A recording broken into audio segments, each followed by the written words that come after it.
آبادی دے پر ہم بات کر چکے ہیں. آج شاملات دے، یہ دونوں لفظ آپس میں کنفیوز کرتے ہیں.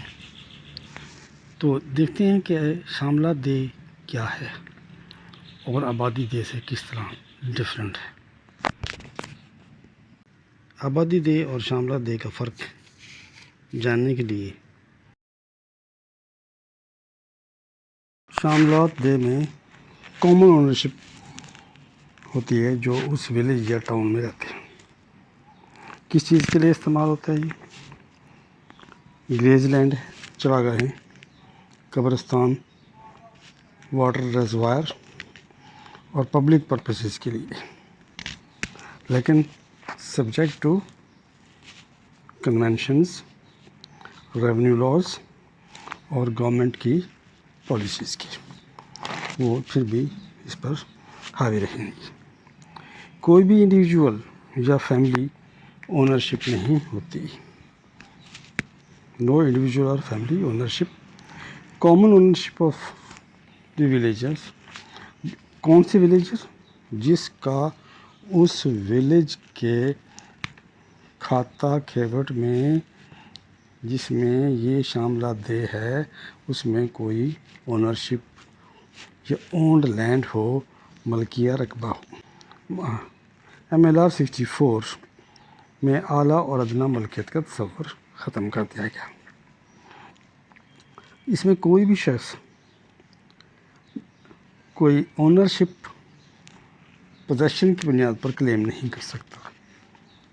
وہی کرے گا جس کا اس علاقے میں، کھاتے میں، کھیوٹ میں، جمع بندی میں کوئی اونرشپ ہوگی. اس کے پرپورشنیٹ متناسب طریقے سے ہی وہ اپنے شاملات دے میں ملکیت کا حقدار ہوگا.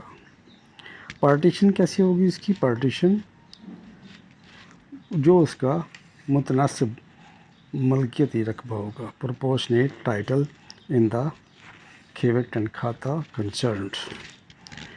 اونرشپ آف پوزیسر پر اونرشپ ہوگی.